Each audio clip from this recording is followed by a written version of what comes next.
샬롬, 오늘도 하나님의 은혜와 성령의 충만하심이 여러분의 삶 가운데 함께 하시길 소망합니다. 이 시간 시편 말씀을 읽고 묵상하며 하나님 앞에서 침묵으로 기도드리겠습니다. 시편 68편 34절에서 35절. 너희는 하나님께 능력을 돌릴지어다. 그의 위엄이 이스라엘 위에 있고 그의 능력이 구름 속에 있도다. 하나님이여 위엄을 성소에서 나타내시나이다. 이스라엘의 하나님은 그의 백성에게 힘과 능력을 주시나니 하나님을 찬송할지어다.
오늘 하나님이 우리에게 주신 말씀은 요한 1서 4장 11절에서 13절입니다.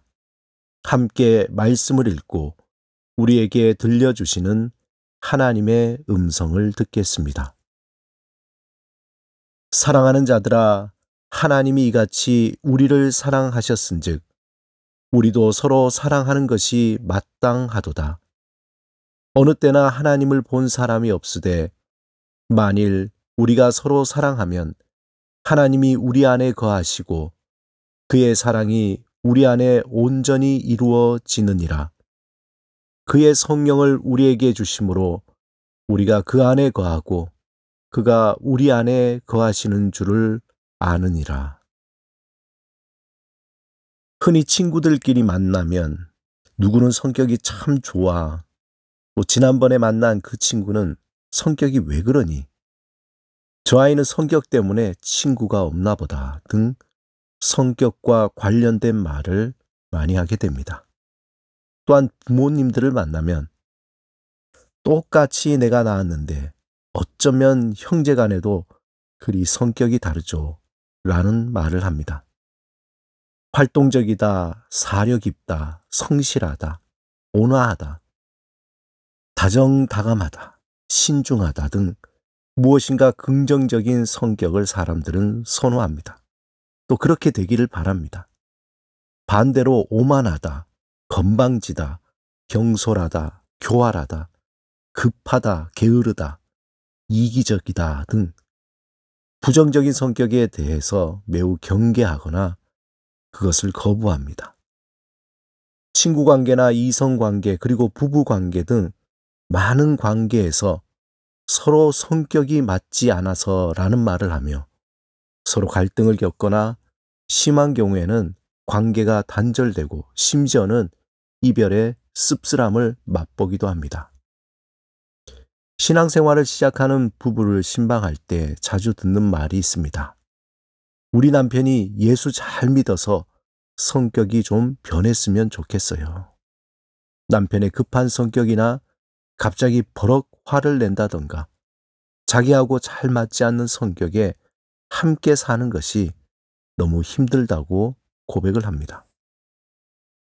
성격 심리학에서 도대체 성격이란 무엇인가 라고 정의할 때 종합적으로 삶의 행동 패턴이라고 합니다.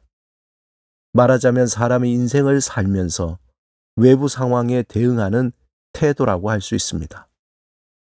인간이라는 공통점이 있지만 각자 서로 다른 성격을 가지고 있습니다. 이렇게 다양한 성격은 어릴 적 부모님, 특히 엄마와의 관계를 맺고 어떻게 성장했는가, 거기에 대부분 결정된다고 합니다. 그런데 아이가 그 부모와의 관계에서 상처를 받았다면 그 상처받은 마음이 자라지 않아 아이로 남게 되고 성격적인 문제로 인해 삶을 대응하는 태도가 미성숙해서 사회적인 관계 속에서 어려움을 겪게 된다고 말합니다. 제가 아는 외과 의사 선생님에게 직접 들은 이야기입니다. 그분이 외과 수술을 여러 번 하면서 보면 간염 환자의 간에는 상처가 나면 그 부분이 딱딱하게 굳어버린다고 합니다. 그리고 그 굳은 부분이 회복이 되지 않는다고 말합니다. 마음의 상처도 마찬가지일 것입니다.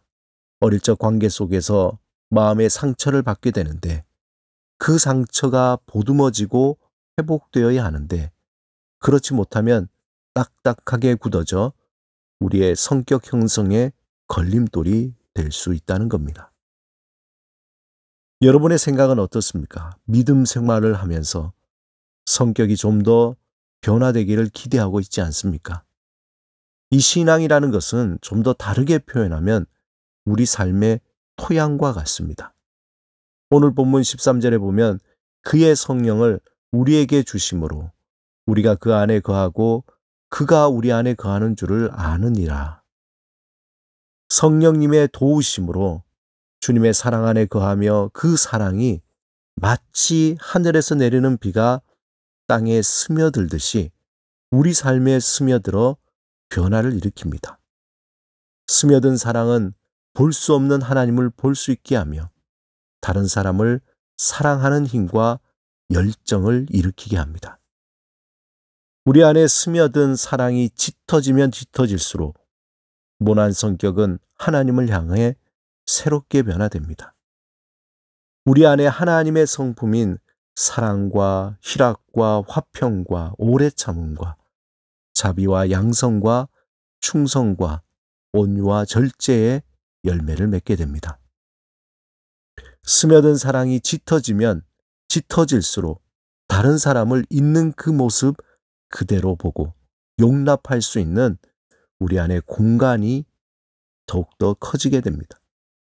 그 사랑은 내가 왜 사랑을 해야 하나 라는 반문에서 사랑하는 것이 당연하다라고 변화를 일으킵니다. 더욱 놀라운 것은 그 사랑을 통해 하나님의 형상을 경험하게 된다는 것입니다. 사랑하는 여러분, 성령 안에서 하나님의 사랑을 충분히 경험하시기 바랍니다. 그 사랑이 마음에 스며들고 삶을 변화시키며 하나님의 사람으로 나를 용납하고 다른 이를 품어주며 하나님의 형상으로 변화되시길 주님의 이름으로 축원합니다. 함께 기도드리겠습니다. 주님, 성령 안에서 우리의 성품이 변화되게 하소서. 하나님의 성품을 닮아 하나님의 형상으로 온전히 변화되게 하소서. 예수 그리스도 이름으로 기도드립니다. 아멘.